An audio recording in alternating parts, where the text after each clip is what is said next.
Hi friends, कैसे हैं आप लोग। आप लोगों का स्टडी विद ट्रिक्स में फिर से स्वागत है। फ्रेंड्स, हम लोगों ने इसके पहले के वीडियो में बहुत सारे टॉपिकों को कवर किया है और उन सभी टॉपिकों के ट्रिक को भी कवर किया है। फ्रेंड्स, आज का जो हमारा टॉपिक है, एक स्टेट है, एक राज्य है, उस राज्य का नाम है बिहार। आप लोग पीछे बोर्ड पर देख सकते हैं कि हमने जो टॉपिक आज लिया है वो बिहार है। आज हम बिहार के बारे में तीन चीज़ों के बारे में पढ़ेंगे। बिहार का सबसे पहले हम लोग आज परिचय लेंगे, उसके बाद बिहार की भौगोलिक संरचना के बारे में पढ़ेंगे, उसके बाद बिहार का जो राष्ट्रीय प्रतीक चिन्ह होता है उसके बारे में पढ़ेंगे। बिहार का राजकीय जो प्रतीक चिन्ह होते हैं उन सब के बारे में पढ़ेंगे। फ्रेंड्स, ये वीडियो आपका 2 पार्ट में आएगा।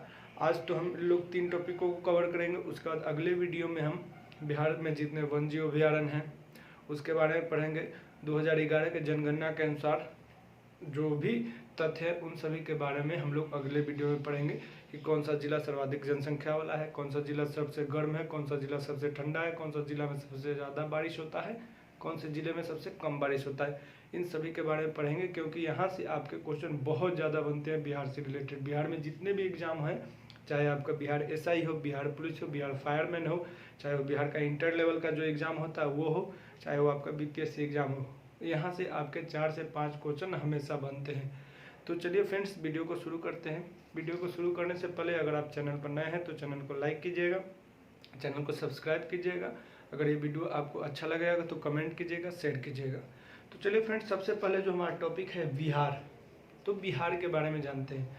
आप लोगों को मन में ये सवाल आता होगा कि जो बिहार है इसका बिहार नाम कैसे पड़ा।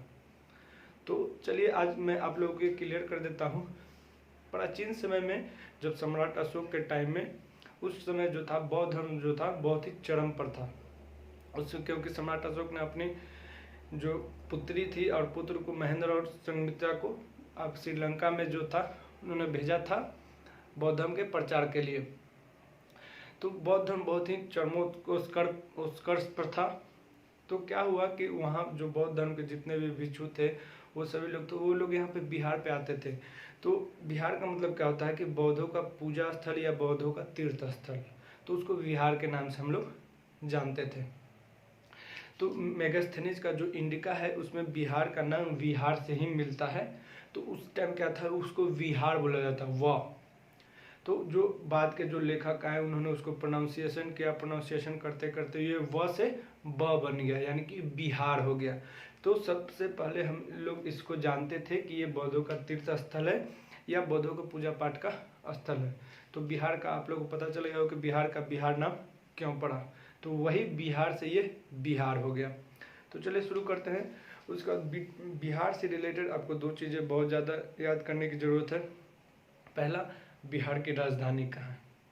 बहुत सारे लोगों को पता भी होगा, लेकिन मैं इस यहाँ पे बता देता हूँ कि बिहार की राजधानी जो है आपका पटना है, जो सर्वाधिक जनसंख्या वाला जिला है बिहार का। उसके बाद बात करते हैं बिहार में कितने ज़िले हैं।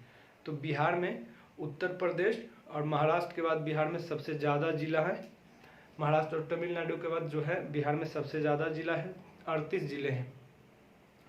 तो आपको बिहार में टोटल 38 ज़िले हैं। बिहार की जो राजधानी है आपका पटना है। उसके बाद हम लोग बिहार के भौगोलिक संरचना से शुरू करने जा रहे हैं कि बिहार की भौगोलिक संरचना का मतलब क्या है कि इसको हम लोग बिहार की चौहद्दी के नाम से भी जानते हैं कि बिहार के उत्तर में कौन सा राज्य है, बिहार के पश्चिम में कौन सा राज्य है, बिहार के पूर्व में कौन सा राज्य है, बिहार के दक्षिण में कौन सा राज्य है। ठीक, तो चलिए शुरू करते हैं। तो आप लोगों को डायरेक्शन पता होगा, ऊपर में उत्तर, अगर ऐसे हम लोग डायरेक्शन करते हैं तो उत्तर, दक्षिण, पूर्व, पश्चिम। तो आपका उत्तर में जो है बिहार का नेपाल है। नेपाल एक देश है, याद रखिएगा, नेपाल जो है एक देश है। तो नेपाल जो है उत्तर में है। पूर्व में आपका पश्चिम बंगाल है, पश्चिम में आपका उत्तर प्रदेश है और दक्षिण में आपका झारखंड है। इसको बिहार के चौहद्दी के नाम से भी हम लोग याद करते हैं। जैसे उत्तर में नेपाल, दक्षिण में झारखंड, पूर्व में पश्चिम बंगाल और पश्चिम में आपका उत्तर प्रदेश। तो चलिए, तो फ्रेंड्स यहाँ से आपके जो होते हैं 2 क्वेश्चन बहुत ज़्यादा बनते हैं। तो देखिए, चलिए कौन कौन से 2 क्वेश्चन बहुत ज़्यादा बनते हैं। ये क्वेश्चन जो है कि ये पूछता है कि आपका जो बिहार की कुल लंबाई जो है उत्तर से दक्षिण बिहार की कुल लंबाई कितनी है। अगर आप लोगों को नहीं पता होगा तो यहाँ पे देखिएगा, यहाँ से लेके यहाँ तक यानी कि उत्तर से लेके दक्षिण तक बिहार की कुल लंबाई कितनी है? तो यहाँ से लेके यहाँ तक बिहार की कुल लंबाई जो है आपका 345 किलोमीटर है। कितना है? 345 किलोमीटर। उसके बाद पूछता है कि पूरब से पश्चिम या पश्चिम से पूरब। तो पूरब से पश्चिम या पश्चिम से पूरब आपका इसका लंबाई है 483 किलोमीटर। ये दो क्वेश्चन आपके एग्जाम में बहुत ज़्यादा बार रिपीट हुए, रिपीटेड क्वेश्चन है, इसलिए आप इसको याद रखिएगा। किसी भी एग्जाम में ये क्वेश्चन आपके आ सकते हैं, किसी भी एग्जाम की आप अगर तैयारी कर रहे हैं। अगर इसको ट्रिक से याद करने का बात करें तो इसका ट्रिक है उसने।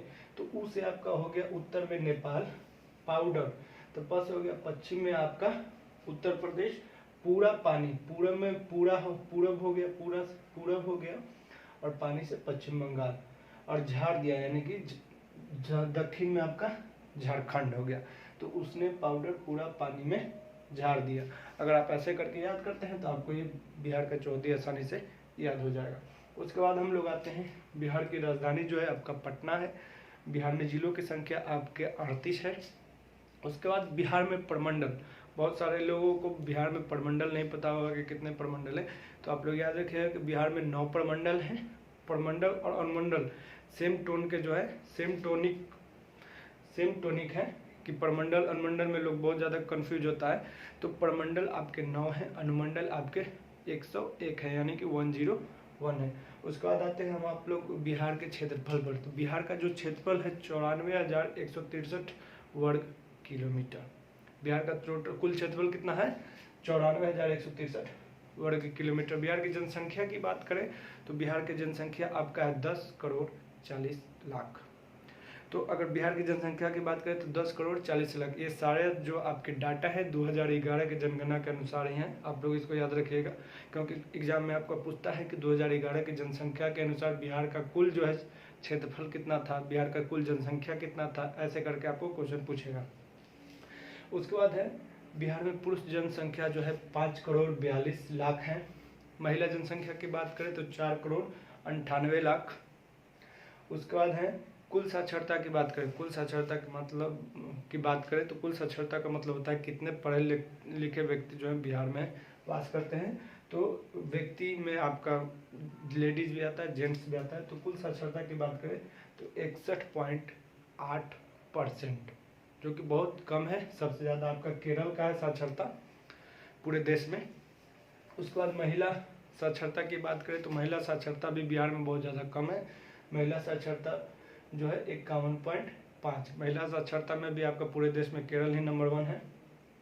उसके बाद है आपका पुरुष साक्षरता। पुरुष साक्षरता जो है बिहार में थोड़ा सा अच्छा है। पुरुष साक्षरता की बात करें तो 71.2%।